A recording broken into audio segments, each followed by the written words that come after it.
Hi, my name's Nikki Poole. I'm here for Sweat Equity magazine. I'm going to be speaking with Simon Park, who's an absolutely incredible yoga teacher based in Philadelphia who travels all around the planet offering prana flow workshops. He's been here in Toronto this past weekend leading wonderful workshops at Downward Dog Yoga Studio and also at 889 Young.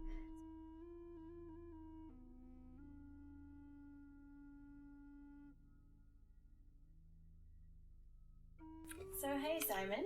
Hello. We would just really love to know, what was your very first introduction to yoga? Growing up on the East Coast, I was born in Korea. I grew up outside of Philadelphia. Really never ran across yoga much. I mean, maybe heard the mention of yoga, standing on the head, and that 70s kind of yoga stuff. But moved to California for school. I was at UCLA, and an opportune accident. I was in a motorcycle accident, and it wasn't a bad accident, but I had some injuries to recover from, and I was living in Venice Beach, and my neighbor, talking to him time to time about different things, he suggested that I try yoga to rehab my knee and my back, and he told me about all the other wonderful benefits which I couldn't really comprehend, but he was talking about all the mental health, spiritual benefits of yoga. He was also a believer in that Jesus was a yogi, that wonderful 10 years lost in Ladakh in northern India yeah, or something. Yeah, exactly. Yeah. Like wandered around, and so it was a very interesting kind of offbeat Venice Beach type of introduction to yoga. So he actually was my first introduction guru, as you might say, or path or teacher toward yoga. So I signed up for a class at UCLA because I was a student, and it was free. So That's good. yeah. In the World Arts and Cultures department at UCLA, there was a yoga class offered for dancers, yoga for dancers. And I walked into class and I met my first teacher, and still my teacher today. Her name is Shiva Ray, our wonderful friend, teacher. She was 27 at the time. She was an Ashtanga practitioner, Ashtanga yoga, the Pattabhi Jois method of Ashtanga yoga. And the first day of class, we didn't practice, but we got to see third series.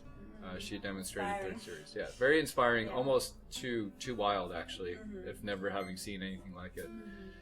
So that was my first day, and then we started practice, very slow Ashtanga, vinyasa, and we progressed from there. It was very difficult. Didn't have a background in movement or dance, and kind of a stiff body, very slow progression. But once you connect and kind of hook into how it works, it kind of, once you desire, you want to go back every day. Yeah. Every day. So within the first 6 months, I was practicing every day. Right, and that's what they say, right? Practice and all is coming. That's all True. you have to do. They're just practicing, just get practice. In there and just get into the room. Yeah. So that happened. Great. Well, so you mentioned Shiva Ray, of course, as your first teacher at UCLA. And I was just wondering, you must have come across a lot of other amazing teachers and inspirations. So what other people have really kind of inspired you and helped you on the path of practice and teaching? Yeah, a pleasure to mention my teachers. And somewhere in the past few years, I've kind of come across the philosophy or the words coming to my mind that say, if I could just kind of share or impart what I've learned from my teachers for my entire lifetime, I wouldn't have to make up a thing. That would be more than enough as a teacher, just to share what I've learned, because I've been exposed to amazing teachers, been lucky every step of the way to always have the right teacher for me in the process of learning about yoga, starting with Shiva, and then being introduced to some of her teachers at Yoga Works in Los Angeles, 1996, 97.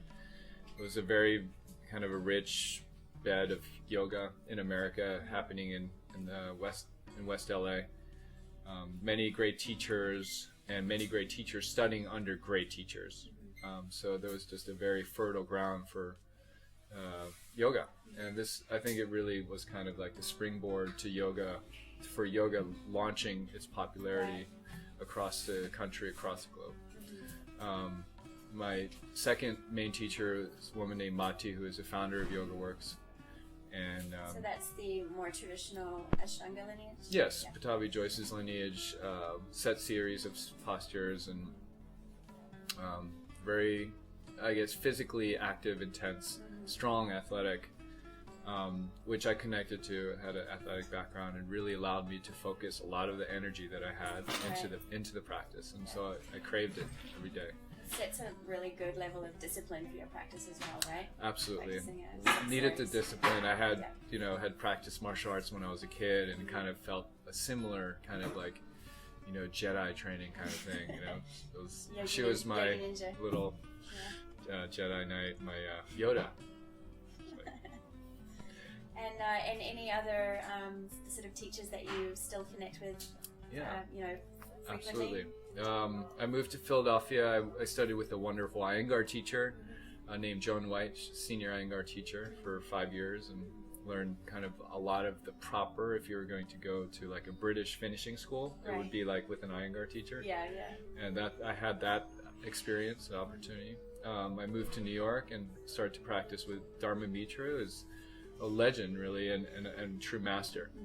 Over 50 years of practice and complete devotion, dedication to the practice and the spiritual, just giving of himself and going beyond, and just an amazing practice, such a free practice, such a free feeling of freedom in his practice,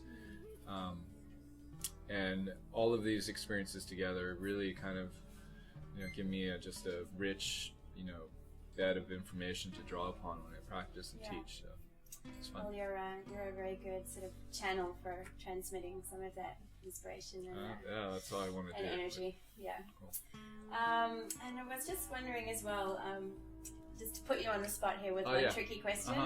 If you were if you had the opportunity to be in a room of 1,000 people, 1,000 hungry yogis and yoginis, what piece of advice or inspiration or something that you've gleaned from your years of practice would you offer to them? I would just say, don't worry, laugh, smile more. In your yoga practice, smile more. Just keep smiling. There's no reason not to. Your face is full of these wonderful muscles that just want to smile, and I've watched my self-practice on film too, and like, I look too serious when I practice, and there's just no reason. There's no reason to grunt. Yogis tend to look pretty serious sometimes. If you can let go of some of that intensity and smile, but on a bigger stage, I feel that yoga, the practice teaches you sacrifice. It teaches how to sacrifice for yourself on the mat, and that practice of sacrifice, of doing something for somebody other than yourself, right? Without expectation. Without expectation. No, this is just, you're not trying to get anything. Of course, there are results, but just letting all that, offering it up to something more important than yourself. Selflessness, sacrifice. Thank you, Simon. That's great. Where are you heading next after Toronto? The big road tour with DJ Hi-Fi. We're going down the Mississippi, stopping in 21 cities in 25 days. That's busy.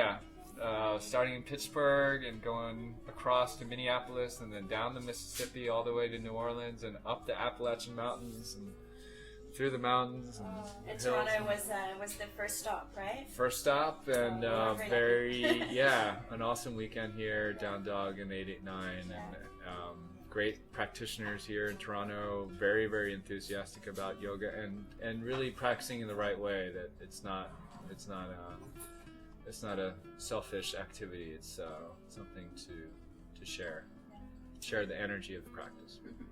Thanks so much for taking time to talk to us, Simon. Thank you. Good luck on the rest of your tour. See you later. Yay. Bye.